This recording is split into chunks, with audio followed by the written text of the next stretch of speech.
आया था, आपने काम अधूरा रखा। 9,000 वोट कम दिए, सिर्फ 4,500 वोट इस ओर देते तो हमारा अतुल दादा अब तक एमएलए बन गया होता। कोई बात नहीं, फिर से एक बार मौका है। मैं आपको कहने आया हूं, आप अतुल दादा को विधायक बना दो, उसको बड़ा आदमी बनाने का काम भारतीय जनता पार्टी करेगी।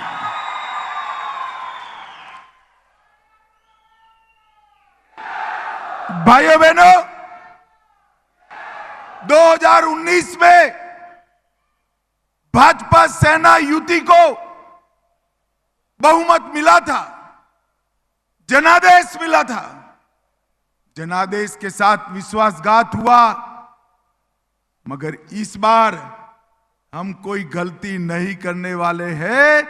इस बार महायुति की सरकार प्रचंड बहुमत के साथ आने वाली है, प्रचंड बहुमत के साथ। सातारा जिला हमेशा से वीरों की भूमि रहा है। सातारा की गद्दी ने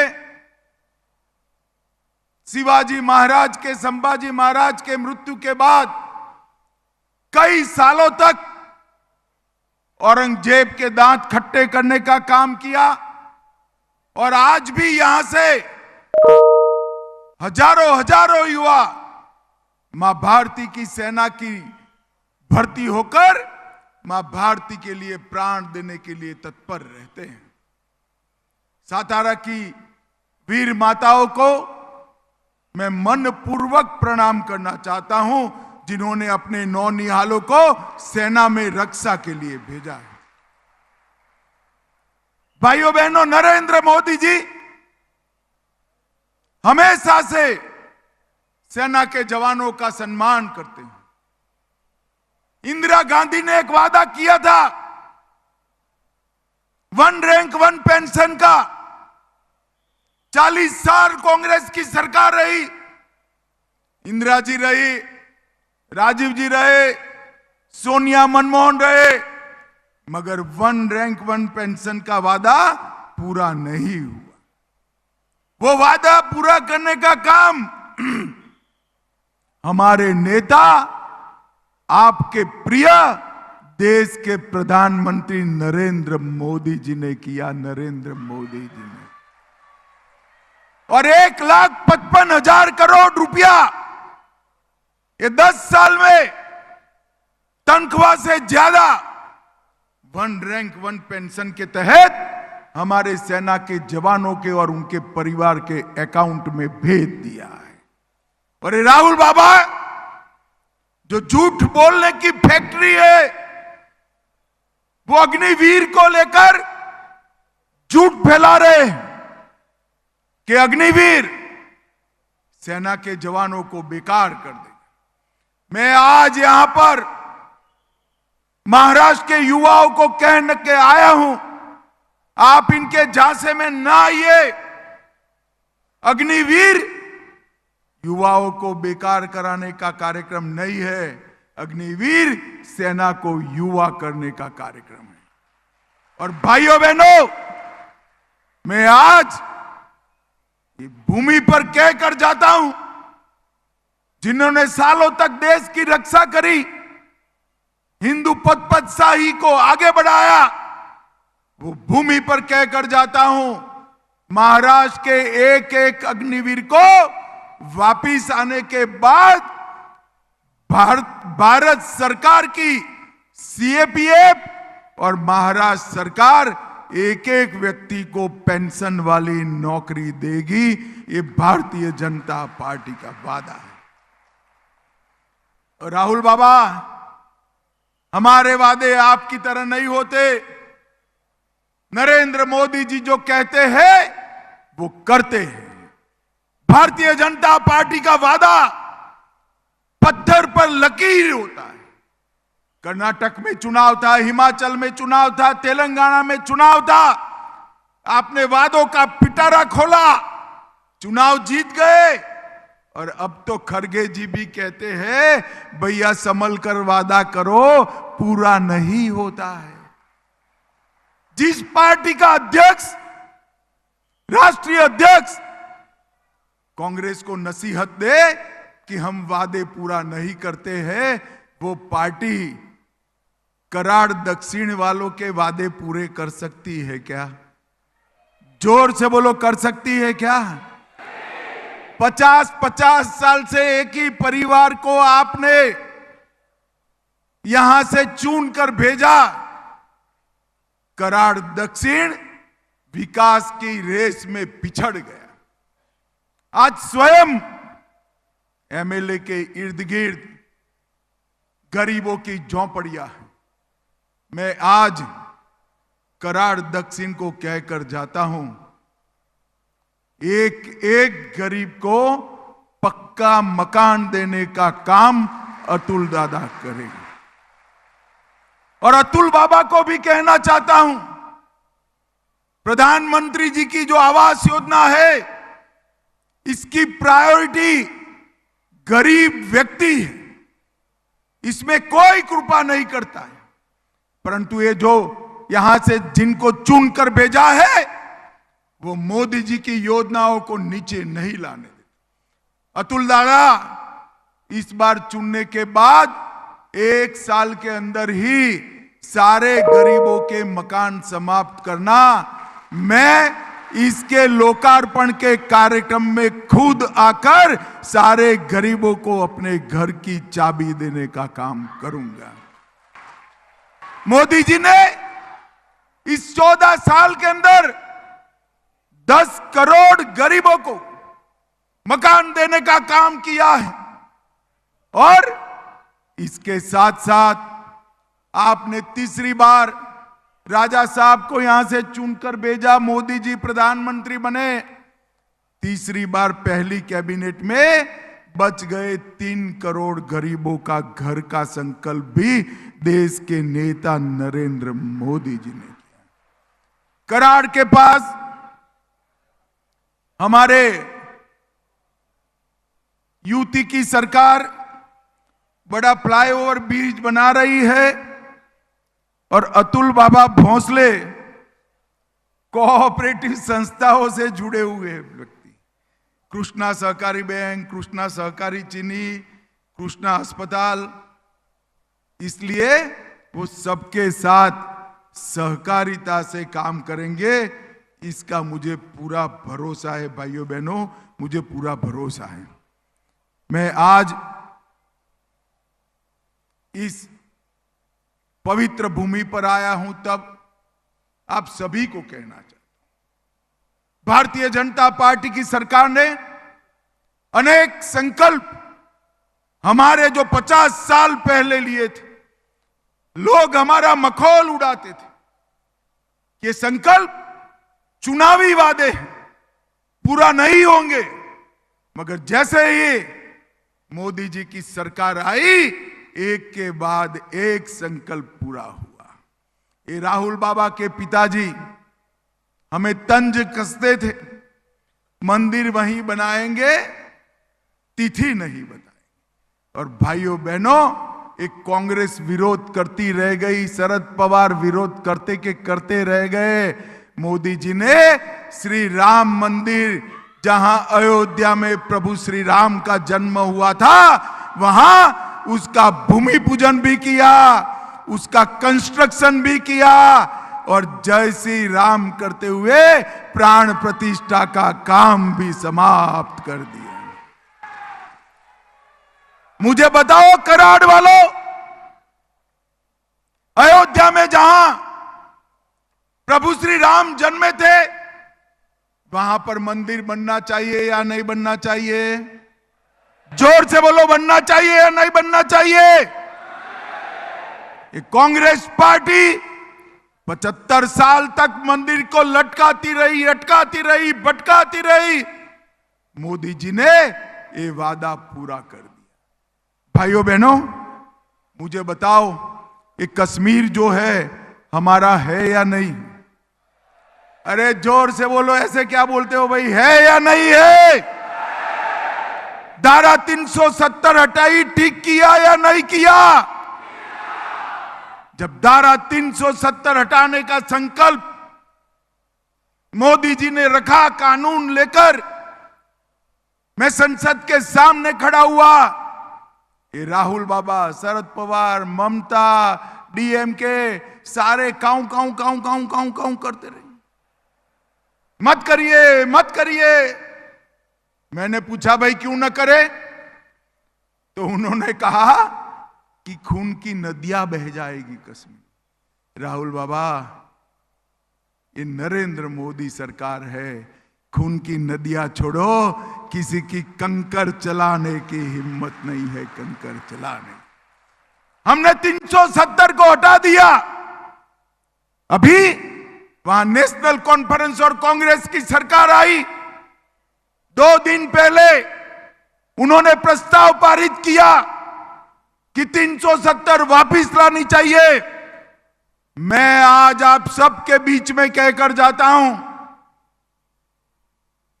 राहुल बाबा, आप तो क्या, आपकी चौथी पीढ़ी भी आएगी ना, धारा 370 वापिस नहीं आएगी। कश्मीर भारत का है, इस पर कोई उंगली उठाकर देख नहीं सकता। आपका शासन था, आए दिन पाकिस्तानी आतंकवादी बम धमाके कर कर भाग जाते थे और मनमोहन सरकार के माथे पर जू नहीं रेंगती थी। नरेंद्र मोदी सरकार आई और उरी और पुलवामा में हमला किया। वो भूल गए कि अब मनमोहन सिंह की सरकार नहीं है, अब नरेंद्र मोदी की सरकार है। 10 ही दिन में एयर स्ट्राइक और सर्जिकल स्ट्राइक कर कर पाकिस्तान के घर में घुसकर आतंकवादियों का सफाया करने का काम नरेंद्र मोदी जी ने। और उस वक्त ये सारे नेता सबूत मांगते थे। राहुल बाबा सबूत मांगते थे। राहुल बाबा, जरा सी समझ होती तो आप सबूत न मांगते, टीवी पर पाकिस्तान वालों का लटका हुआ मुंह देख लेते तो मालूम पड़ जाता वहां क्या हुआ है। भाइयों बहनों, इनके लिए देश से ज्यादा अपनी वोट बैंक है। औरंगाबाद का नाम संभाजी नगर होता है, ये विरोध करते हैं। मैं पूछना चाहता हूं उद्धव ठाकरे जी को, उद्धव ठाकरे जी, सत्ता के लिए बाला साहब की पूरी विरासत के साथ धोखा करना कितना ठीक है? आप धारा 370 का विरोध करने वालों के साथ बैठे हैं। आप राम मंदिर का विरोध करने वालों के साथ बैठे हैं। आप संभाजी महाराज के नाम से नामकरण का विरोध करने वालों के साथ बैठे। और अब आप वक्फ के अंदर मोदी जी जो सुधार ला रहे हैं, वो कानून का भी विरोध करने के वालों के साथ बैठे। मुझे बताओ कराड़ वालों, कांग्रेस सरकार ने वक्फ कानून को बदलकर इसके अंदर एकाधिकार वक्फ बोर्ड को दे दिया, जिसका दुरुपयोग होता है। वो वक्फ बोर्ड के कानून को बदलना चाहिए या नहीं बदलना चाहिए? जोर से बोलो, बदलना चाहिए या नहीं बदलना चाहिए? अभी 2 दिन पहले कर्नाटक के वक्फ बोर्ड ने कई गांव, मंदिर समेत, किसानों के घर समेत, किसानों की खेती की भूमि समेत वक्फ की संपत्ति कर दी। और राहुल बाबा कुछ नहीं बोलते। और ये अगर अघाड़ी की सरकार आई तो महाराष्ट्र में भी इसका रिपीटेशन होगा। मगर कराड़ वालों, आप चिंता मत करो, ना अघाड़ी की सरकार आनी है, ना किसानों की भूमि वक्फ की भूमि होनी है। आज मैं दक्षिण कराड़ के लोगों को कहकर जाता हूं कि भारतीय जनता पार्टी इसी सत्र के अंदर वक्फ का बिल भी लाएगी और इसको पारित भी कराएगी, उसको कोई नहीं रोक। भाइयों बहनों, मोदी जी ने समृद्ध भारत का वादा देश की जनता के सामने किया है। और समृद्ध भारत तभी बन सकता है कि भारत के राज्य समृद्ध बने। समृद्ध महाराष्ट्र के निर्माण का नरेंद्र मोदी जी और हमारे नेता देवेंद्र फडणवीस का संकल्प। हमने यहां यूपी सरकार के माध्यम से समृद्ध भारत, समृद्ध महाराष्ट्र के निर्माण के लिए ढेर सारे कदम उठाए हैं। अरे शरद पवार जी जो है, इस आयु में भी झूठ बोलने से बाज नहीं आते हैं। वो कहते हैं महाराष्ट्र में इन्वेस्टमेंट नहीं आ रहा है। पवार साहब, आपकी सरकार थी ना उद्धव जी के साथ, तब नंबर नीचे गया था। हमारी एकनाथ शिंदे और देवेंद्र जी की सरकार आने के बाद 2 साल से भारत में सबसे ज्यादा विदेशी निवेश किसी एक राज्य में आ रहा है तो हमारे महाराष्ट्र के अंदर आ रहा है, महाराष्ट्र। और हमारे अतुल बाबा मांगने में थोड़ा दिल कमजोर रखते हैं, बहुत भले आदमी हैं, पढ़े लिखे आदमी हैं। वो जीआईडीसी की बात कर रहे हैं। मैं आज कहकर जाता हूं, एक बहुत बड़ा अच्छा राष्ट्रीय स्तर का इन्वेस्टमेंट हम कराड़ दक्षिण में लाएंगे, ये हमारा वादा है। और भाइयों बहनों,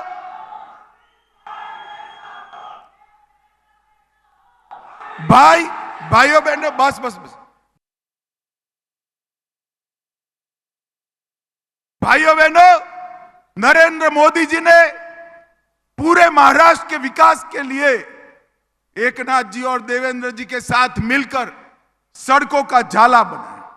समृद्धि राजमार्ग, मुंबई कोस्टल रोड, अटल सेतु, पुणे, मुंबई, नागपुर में मेट्रो, देवेंद्र जी ने जलयुक्त शिवार बनाए, कृष्णा भीमा स्थिरीकरण का काम किया, टेम्बू मैसल जैसी योजनाओं को भी आगे बढ़ाया। मैं पवार साहब को पूछना चाहता हूं कि आप एक भी काम बता दीजिए जो अघाड़ी की सरकार में हुआ था। मेरा कराड़ वालों से अपील है, जिस प्रकार से महाराष्ट्र का विकास हो रहा है, कराड़ के युवा ऑनलाइन जाए और पूरे देश के विकास के साथ इसकी तुलना करे। सबसे तेज विकास मोदी जी के शासन में, देवेंद्र के शासन में अगर कहीं हो रहा है तो हमारे महाराष्ट्र के अंदर हो रहा है मित्रों, महाराष्ट्र। और आज मैं उद्धव ठाकरे के जी को भी कहने आया हूं, हिंदुत्व को पाखंड कहने वाले लोगों के साथ आप बैठे उद्धव जी। अफजल खान और औरंगजेब की कब्र को सुरक्षा देने वालों के साथ आप बैठे, हिंदुओं को आतंकवादी कहने वाले के साथ बैठे, कसाब को बिरयानी खिलाने वाले के साथ बैठे हैं, और राम के अस्तित्व को नकारने वाले के साथ उद्धव ठाकरे आप बैठे हैं। आपको शर्म आनी चाहिए, शर्म आनी चाहिए। भाइयों बहनों, इस सत्ता के लिए बहुत नीचे तक जा सकते। हमने नमो शेतकारी महासम्मान निधि योजना के तहत और पीएम किसान योजना के तहत हर साल किसानों को 12,000 रुपया देने का काम किया है। और मैं आज कराड़ वालों को बताकर जाता हूं, ये 12,000 का 15,000 हमारी यूपी की सरकार होते ही हो जाए। आयुष्मान भारत में हर गरीब को 5 लाख तक का फ्री ऑफ कॉस्ट इलाज किया है। और अब मोदी जी किसी भी आय वर्ग का 70 साल से ज्यादा वाला नागरिक हो, इसको और 5 लाख का इलाज मुफ्त करेंगे, तो अब 10 लाख तक का इलाज मुफ्त होगा। भाइयों बहनों, महात्मा ज्योतिबा फूले जन आरोग्य योजना को भी 5 लाख का किया जाएगा और तीनों मिलाते हैं तो 15 लाख तक का दवाइयों का खर्चा अब किसी गरीब को करने की जरूरत नहीं पड़ेगी। हमने सतारा जिले में 25,000 से ज्यादा घरों का निर्माण हम कर चुके हैं और अतुल बाबा चिंता मत करो, कराड़ दक्षिण में एक भी घर बाकी नहीं रहेगा, ये मोदी का गारंटी है। 2,70,000 लाभार्थियों को घर में नल से पानी पहुंचाया है और हमने कोऑपरेटिव के लिए सीआरसीएस का कार्यालय पुणे में बनाकर 900 करोड़ रुपए का बजट भी रखा है। उज्ज्वला के लिए सतारा जिले में 1,37,000 माताओं को गैस का कनेक्शन दिया और 1,42,000 शौचालय गरीबों के घर के बनाने का काम हमने किया है। कराड़ में हवाई पट्टी के लिए 221 करोड़ रुपया मंजूर किया है और सतारा में एक्सीलेंस सेंटर भी बनाने का काम भारतीय जनता पार्टी कर रही है।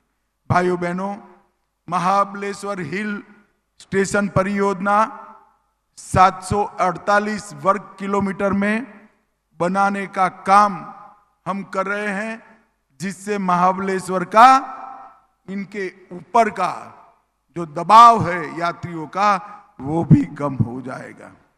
हमने वृद्धावस्था पेंशन को 1500 से 2100 करना तय किया है और माताओं बहनों जोर से ताली बजाना, लाडली बहन योजना भी अब 2100 रुपये की होने वाली और एक खटाखट जैसा नहीं है, एक खटाखट फटाफट जैसा नहीं है, ये मोदी गारंटी है। यूपी सरकार बनने के बाद हर महीने 2100 रुपया मेरी बहनों के बैंक अकाउंट में हर महीने आ जाएगा। भाइयों बहनों, हम हर महीने 25 लाख नौकरियों का सृजन करेंगे और 10 लाख छात्रों को 10,000 रुपया प्रति माह ट्यूशन फी देकर उनकी कैरियर को बढ़ावा देने का काम करेंगे।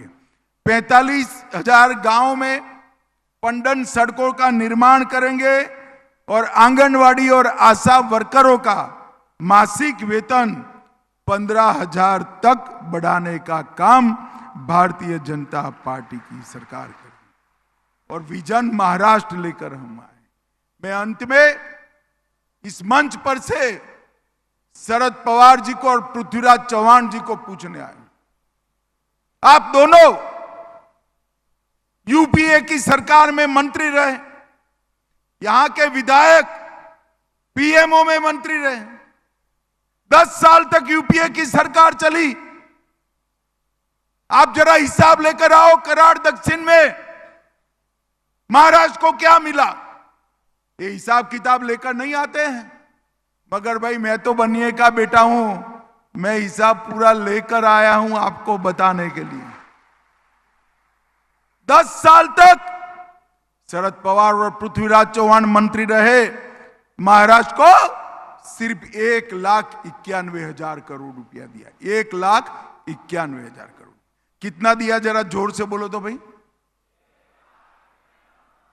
10 साल मोदी जी भी शासन में रहे, वो लोग 4 से 14 रहे, मोदी जी 14 से 24 रहे और 1,91,000 करोड़ के सामने नरेंद्र मोदी जी ने 10,15,890 करोड़ रुपया महाराष्ट्र।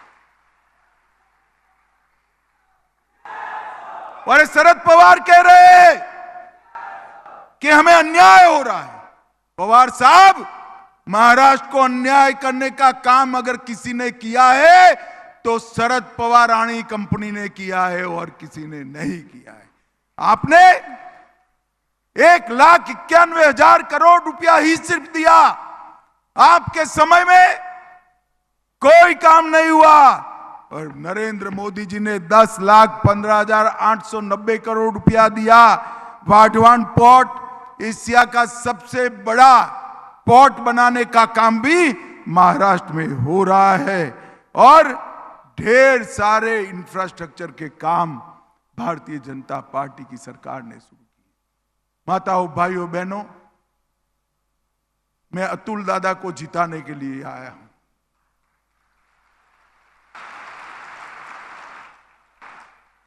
गत चुनाव में अतुल दादा कुछ 9,000 समथिंग से हार गए थे।